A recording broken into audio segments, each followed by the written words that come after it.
Hello everyone, आज हम करेंगे 6th क्लास की एनसीईआरटी ज्योग्राफी का चैप्टर नंबर 8। तो जो पीछे वाला चैप्टर 7 किया था उसमें क्या देखा था हमने? भारत की स्थिति के बारे में देखा था कि भारत किन अक्षांश किन देशांतरों के बीच में स्थित है। ठीक है, आज हम पढ़ेंगे भारत में किस प्रकार की जलवायु है, किस प्रकार की वनस्पति है। ठीक है, तो सबसे पहले क्या है? मौसम। तो मौसम किसे कहते हैं? मौसम हम कहते हैं जो दिन प्रतिदिन वायुमंडल में परिवर्तन होता है, यानी चेंजेस होता है, उसे हम मौसम कहते हैं। ठीक है, और ये चेंज किस वजह से आता है? ठीक है, अभी मान लो दोपहर को बहुत ज़्यादा धूप है तो तापमान उच्च है तो गर्मी है। अगर शाम को बारिश हो जाती है तो तापमान थोड़ा कम हो जाएगा, ठंड हो जाएगी, जिससे तापमान में कमी आ जाएगी तो ठंड हो जाएगी। तो मौसम चेंज हो गया, दोपहर को बहुत ज़्यादा गर्मी थी और शाम को ठंड हो गई, यानी थोड़ा तापमान कम हो गया, तो परिवर्तन हो गया मौसम में। तो क्या होता है? मौसम वायुमंडल में दिन प्रतिदिन होने वाला परिवर्तन क्या कहलाता है? मौसम कहलाता है। इसे ज़्यादा से ज़्यादा मतलब 1 हफ्ते तक हम कर सकते हैं। ठीक है, मौसम मतलब अभी हम दिन प्रतिदिन कर रहे हैं। ठीक है, ज़्यादा से ज़्यादा 1 हफ्ते का लेके चल सकते हैं मौसम के बारे में। ठीक है, कि 1 हफ्ते का मौसम कैसा रहा, कि आज ज़्यादा गर्मी थी, कल हम बोलेंगे आज थोड़ा कल से ठंड है, या कल से ज़्यादा गर्मी है। ऐसे इस प्रकार से हम मौसम को देख सकते हैं। तो मौसम दिन प्रतिदिन होने वाला परिवर्तन है वायुमंडल में। और ये परिवर्तन किस वजह से होते हैं, इसके कारण कौन कौन से हैं? तो पहला है तापमान। तापमान कम होना, ज़्यादा होना। ठीक है, दिन के समय तापमान ज़्यादा होता है, रात को तापमान थोड़ा कम हो जाता है तो थोड़ी ठंड हो जाती है, दिन में गर्मी रहती है, तो परिवर्तन हो गया मौसम में। वर्षा हो जाती है तो तापमान में कमी आ जाती है, तो इससे भी मौसम में परिवर्तन आ जाते हैं। सूर्य की विकिरणें, अगर जैसे बादल हो जाते हैं, ठीक है, ऐसा लगता है कि बारिश आने वाली है तो बादल हो गए, तो सूर्य की विकिरणें पृथ्वी पर पहुंचने में तो सूर्य की विकिरणों को पृथ्वी में पहुंचने में अवरोध का सामना करने पड़ेगा, जिससे तापमान में थोड़ी कमी आ जाएगी। ठीक है, तो इस प्रकार मौसम दिन प्रतिदिन होने वाला परिवर्तन है। और भारत में मौसम कितने प्रकार का होता है ये देखते हैं। ठीक है, तो पहला है दिसंबर से फरवरी तक ठंडा मौसम होता है, जिसे हम क्या कहते हैं? सर्दी। और यह किस वजह से होता है? ये जो दिसंबर से फरवरी तक ठंडा मौसम यानी सर्दी होती है, वो किस वजह से होता है? तो पीछे वाले चैप्टरों में हमने देखा था पृथ्वी की गति। उसमें एक थी जो पृथ्वी सूर्य के चारों ओर करती है। जैसे इसमें ये सूर्य हो गया, ये हमारी पृथ्वी है, इसकी 4 अलग अलग स्थिति दिखा रखी है। ठीक है, तो जो हमारी पृथ्वी सूर्य के चारों ओर गति करती है उसे हम क्या कहते हैं? परिक्रमण गति। ठीक है, तो इसमें दिखा रखा है ये सूर्य हो गया, सूर्य से आने वाली किरणें 21 मार्च को कहाँ पर सीधी पड़ती है? भूमध्य रेखा यानी 0 डिग्री अक्षांश पर। और ये है 21 जून। तो 21 जून को किस पे पड़ती है? कर्क रेखा, जो हमारे भारत है उसके लगभग मध्य से गुजरती है, यानी 21 जून को इस पे सूर्य की किरणें किस पे सीधी पड़ती है? कर्क रेखा पर। ये और ये भारत को लगभग 2 बराबर भागों में बांटती है, तो सूर्य की किरणें इस पर सीधी आ रही है। ठीक है, 21 जून को। तो इस दिन क्या होगा? तापमान उच्च होगा, क्योंकि सूर्य की किरणें कर्क रेखा पर सीधी आ रही है, यानी भारत पर इस समय गर्मी होगी, यानी तापमान उच्च होगा। ठीक है, ये 0 डिग्री अक्षांश है और कर्क रेखा ऊपर रहेगी 21 मार्च को। तो इस टाइम ना गर्मी होगी ना सर्दी होगी। इधर देखते हैं, ये है 22 दिसंबर वाला, और ये है 22 दिसंबर जो हमने अभी देखा था, दिसंबर से फरवरी वाला मौसम। तो इस पे सूर्य की किरणें किस वाले पे आ रही है? मकर रेखा पर लंबवत आ रही है। तो मकर रेखा कौन से है? दक्षिणी गोलार्ध में है, और हमारा भारत उत्तरी गोलार्ध में है, तो मकर रेखा पर सीधी आ रही है, यानी उत्तरी गोलार्ध में नहीं आ रही सूर्य की किरणें सीधी, तो वहां पर ठंड हो गया, तापमान कम होगा, तो सर्दी वाला मौसम आ जाता है। ठीक है, इधर गर्मी आ जाती है, और इधर 21 जून वाले दिन यहाँ गर्मी और इधर ठंड, जो दक्षिणी गोलार्ध है। अभी नीचे आते 23 सितंबर वाले, इसमें 0 डिग्री अक्षांश पर लंबवत आ रही है। ठीक है, ये कर्क रेखा और ये मकर रेखा, तो इस टाइम ना गर्मी होगी और ना सर्दी होगी भारत में। ठीक है, ठीक है। तो क्या है, दिसंबर से फरवरी तक ठंडा मौसम रहता है, सर्दी, जिसे हम क्या कहते हैं, सर्दी कहते हैं। इसमें सूर्य की किरणें तिरछी रहती है, यानी उत्तरी गोलार्ध में सूर्य की किरणें तिरछी और दक्षिणी में मकर रेखा पर लंबवत आती है। ठीक है। मार्च से मई वाला जो मौसम है उसमें क्या है, गर्मी कहते हैं हम, क्योंकि इसमें जो कर्क रेखा है उस पर सूर्य की किरणें सीधी आती है। ठीक है। आगे है, जून से सितंबर तक दक्षिणी पश्चिमी मानसून का मौसम होता है, जिसे वर्षा कहते हैं, यानी मानसून वाला सीजन कहते हैं जिसे हम, जो जून से सितंबर तक है। और ये बारिश यानी ये वर्षा किस वजह से होती है, दक्षिण पश्चिम मानसून की वजह से होती है। ठीक है। आगे अक्टूबर और नवंबर में मानसून के लौटने का समय होता है, जिसे हम क्या कहते हैं, शरद कहते हैं। अक्टूबर से नवंबर यानी मानसून वापस आ जाता है, उस टाइम बारिश से कम हो जाती है, उसे हम क्या कहते हैं, शरद कहते हैं। ठीक है। आगे है, गर्मी में सूर्य की किरणें सीधी पड़ती है, यानी तापमान उस टाइम उच्च रहता है, और गर्म में शुष्क पवन चलती है, जिसे क्या कहते हैं, लू कहते हैं। ठीक है। जो गर्मियों में गर्म हवाएं चलती है उसे हम क्या कहते हैं, लू कहते हैं। ठीक है। और ये किस वजह से होता है, क्योंकि उस टाइम कर्क रेखा पर सूर्य की किरणें सीधी पड़ती है, और जो भारत को लगभग 2 बराबर हिस्सों में बांटती है। आगे जो हमने देखा था दक्षिणी पश्चिम मानसून जिससे वर्षा होती है, वो क्या है। जैसे ये हमारे इंडिया का मैप है जो हमने पिछले चैप्टर में किया था, स्टेट और केंद्र शासित प्रदेश, हमारे पड़ोसी देश, उनके बारे में। तो उसमें ये देखते हैं, ये देखो इधर ये अरबियन सी है, यानी अरब सागर है, इधर बंगाल की खाड़ी और नीचे हिंद महासागर है। तो यहाँ से अगर कर्क रेखा पर सूर्य की किरणें सीधी आ रही है तो यहाँ का तापमान उच्च हो गया। ठीक है। तापमान उच्च हो गया यानी टेम्परेचर ज़्यादा हो गया, तो जो प्रेशर है वो कम हो जाएगा यहाँ का। ठीक है। क्योंकि इनमें अपोजिट रिलेशन होता है, जहाँ पर तापमान ज़्यादा होगा वहाँ पे दाब कम होगा, जहाँ दाब ज़्यादा होगा वहाँ तापमान कम होगा। और इधर समुंदर है भारत के इधर, यानी पानी है, तो पानी ना ही जल्दी गर्म होता है ना ही जल्दी ठंडा होता है, तो यहाँ तापमान कम है और क्या है, तो प्रेशर ज़्यादा हो गया। तापमान कम है तो प्रेशर ज़्यादा हो गया, तो यहाँ से पवनें निकलती है। ठीक है। वो ऐसे इधर आती है। ठीक है। जिससे भारत में यहाँ पे पर्वत होंगे। ठीक है। तो उनसे टकराएगी तो उनसे भारत में इनसे वर्षा होगी, क्योंकि पवनें उच्च निम्न तापमान से उच्च तापमान की ओर आ रही है, यानी उच्च दाब से निम्न दाब की ओर बढ़ रही है, जिसे दक्षिणी पश्चिमी मानसून क्यों कहते हैं, क्योंकि ये देखिए ये कौन सी दिशा होगी, साउथ यानी दक्षिण, और ये वेस्ट यानी पश्चिम। तो ये बीच वाली डायरेक्शन इसे हम क्या कहते हैं, दक्षिण और पश्चिम, इन दोनों का मिला हुआ, तो इसलिए इसे कहते हैं दक्षिण पश्चिम मानसून, जिससे भारत में वर्षा होती है, यानी दक्षिण पश्चिम मानसून से ही भारत में वर्षा होती है, अधिकतर वर्षा इसी से होती है। ठीक है। और ये कहाँ से आ रही है, अरब सागर से स्थल की ओर आ रही है ये पवनें। ठीक है। कहाँ से आ रही है, अरब सागर से और स्थल की ओर आ रही है, इधर बंगाल की खाड़ी से स्थल की ओर आ रही है, क्योंकि इधर भी पानी है, तो पानी जल्दी गर्म नहीं होगा, तो यहाँ पे भी तापमान कम है और दाब ज़्यादा है, तो इधर से इधर जाएगी, तो जिससे भारत में वर्षा होगी। और ये वर्षा का वितरण भारत में अलग अलग जगह अलग अलग है। यहाँ पे इधर की तरफ, यहाँ पे केरल में, यहाँ मानसून जल्दी आ जाएगा और इधर पहुँचने में टाइम लग जाएगा।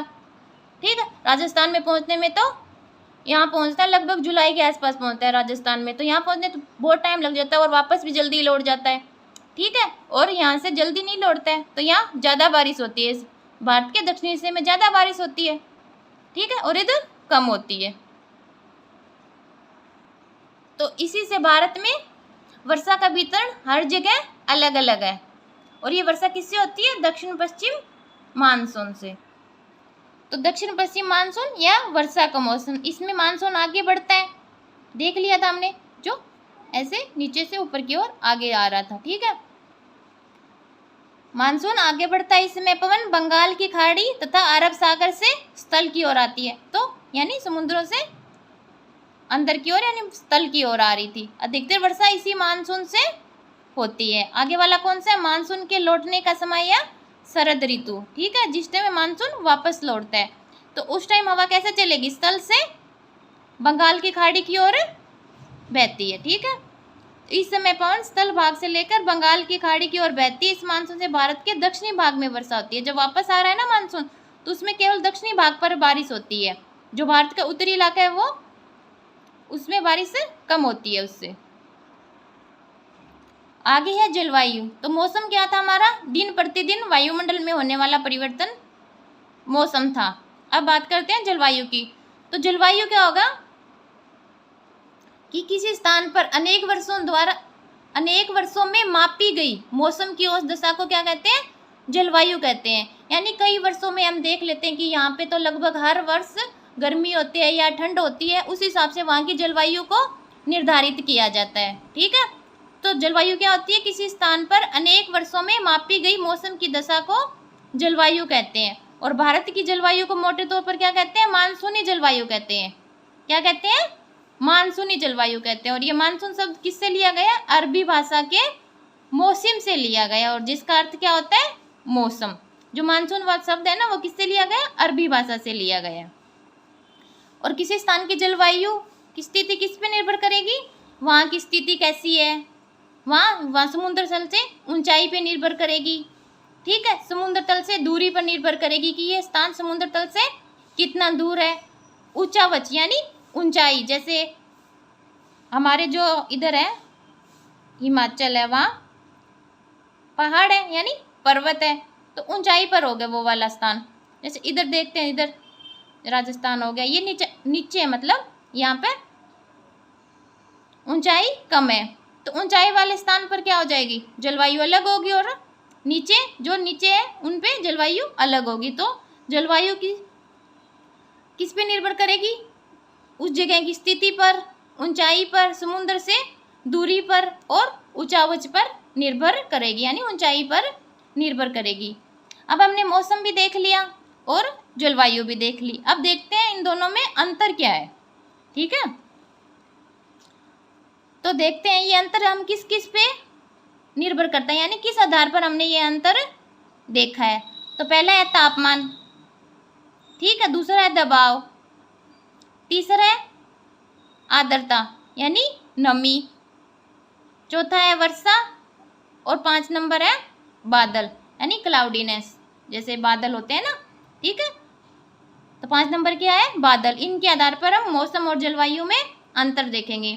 तो जो छोटी अवधि के लिए होता है, जैसे दिन प्रतिदिन लगा लो, ज़्यादा से ज़्यादा 1 हफ्ते तक हम जिसके बारे में ये सब देखते हैं, तापमान क्या है, दबाव क्या है, वर्षा हुई है नहीं, या बादल बने हुए या नहीं हुए, आज नमी कितनी है, तो वो क्या हो जाता है? मौसम होता है हमारा, ठीक है। यह एक छोटी अवधि के लिए देखा जाता है, ज़्यादा से ज़्यादा 1 सप्ताह तक। जैसे आज का मौसम कल से ठंडा है, या आज का मौसम कल से गर्म है, इस प्रकार। आगे देखते हैं जलवायु। ज़्यादा समय के लिए देखी जाती है, ठीक है। न्यूनतम 35 वर्ष, यानी कम से कम 35 वर्ष होने चाहिए। ऐसा नहीं है कि 1-2 साल का देख लिया या हमने 1-2 महीने में देख लिया, ऐसा नहीं। कितने साल? कम से कम 35 वर्ष, ज़्यादा तो कुछ भी हो सकते हैं, ठीक है। और भारत की जलवायु कैसी की हमने?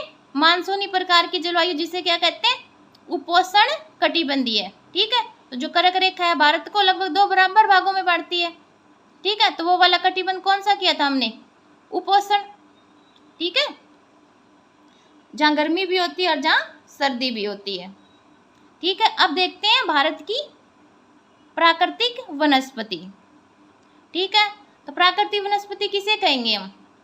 जैसे घास, झाड़ियाँ, पौधे जो बिना मनुष्य की सहायता के उगते हैं, उन्हें हम क्या कहते हैं? प्राकृतिक वनस्पति कहते हैं, यानी जो अपने आप उगते हैं, जिसे मनुष्य की सहायता की जरूरत नहीं होती, वो उसे हम क्या कहेंगे? प्राकृतिक वनस्पति। और जो मनुष्य की सहायता से उगेंगे उसे तो हम कृषि कहते हैं, यानी एग्रीकल्चर, जो मनुष्य करता है, ठीक है। तो जो मनुष्य की सहायता के बिना उगते हैं हम उसे क्या कहते हैं? प्राकृतिक वनस्पति। और कैसे हो सकते हैं? जैसे कोई घास होगी, झाड़ियाँ होगी, पौधे हो गए, ठीक है। और प्राकृतिक वनस्पति के लिए वर्षा का वितरण मुख्य कारक है। और जो ये प्राकृतिक वनस्पति है कि कहाँ किस प्रकार की वनस्पति है, उसके लिए क्या कौन सा कारक मुख्य है? वर्षा।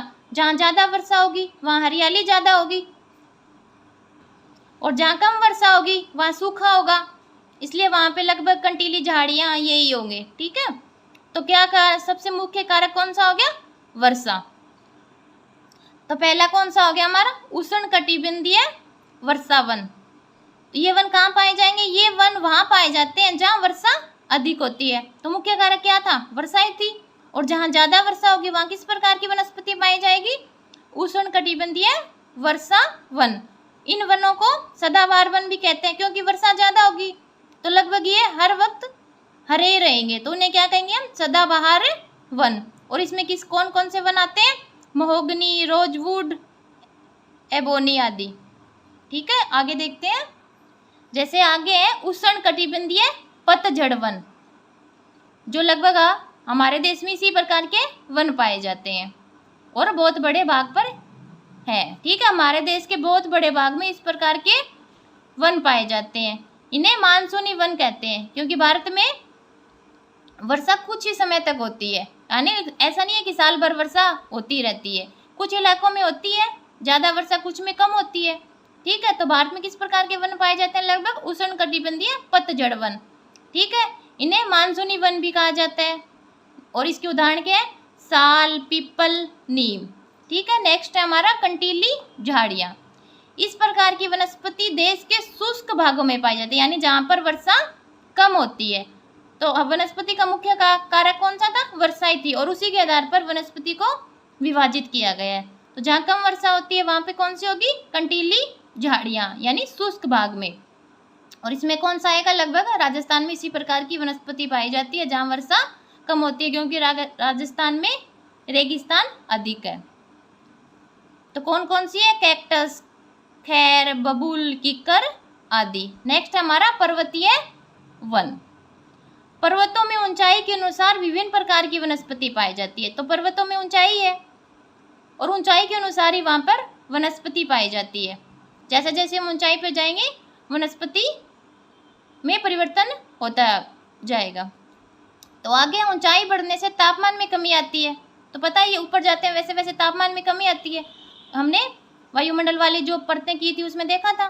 ठीक है, ऊंचाई बढ़ने से तापमान में कमी आती है और समुद्र तल से 1500 मीटर से 2500 मीटर यानी 2500 मीटर की ऊंचाई के बीच पेड़ों का आकार शंक्वाकार होता है। ठीक है, ऐसे ऐसे लंबा ना होके क्या हो जाता है? ऐसे शंक्वाकार हो जाता है। ठीक है, कैसा हो जाता है? शंक्वाकार हो जाता है। और इन्हें क्या कहते हैं? शंकुधारी वृक्ष कहते हैं। और पर्वतों में इसी प्रकार के वृक्ष पाए जाते हैं, क्योंकि उनकी ऊंचाई अधिक है। ठीक है, और ये इनके उदाहरण क्या है? चीड़, पाइन और देवदार। नेक्स्ट है हमारा मैंग्रोव वन। ये वन खारे पानी में भी रह सकते हैं, यानी इस प्रकार की वनस्पति है वो खारे पानी में भी रह सकती है। ये ऊपर वाले हमने किए थे, इसमें खारे पानी का कहीं पे जिक्र नहीं हुआ था, क्योंकि ये वर्षा पर निर्भर है। और जो इस प्रकार की वनस्पति है वो किस पे नहीं करती है? ये खारे पानी में भी रह सकती है और अच्छे पानी में भी। ठीक है, ये वन मुख्यतः अंडमान निकोबार द्वीप समूह और पश्चिमी बंगाल के सुंदरवन में पाए जाते हैं। कहाँ पाए जाते हैं ये वाले वन? अंडमान निकोबार जो हमारा द्वीप समूह है और पश्चिमी बंगाल के सुंदरबन डेल्टा है ना, वहाँ पे पाई जाती है मैंग्रोव प्रकार की वनस्पति। तो इसी चैप्टर के साथ हमारी 6th क्लास की NCERT की ज्योग्राफी कंप्लीट होती है। वीडियो पसंद आए तो लाइक करें और चैनल को सब्सक्राइब करें। धन्यवाद।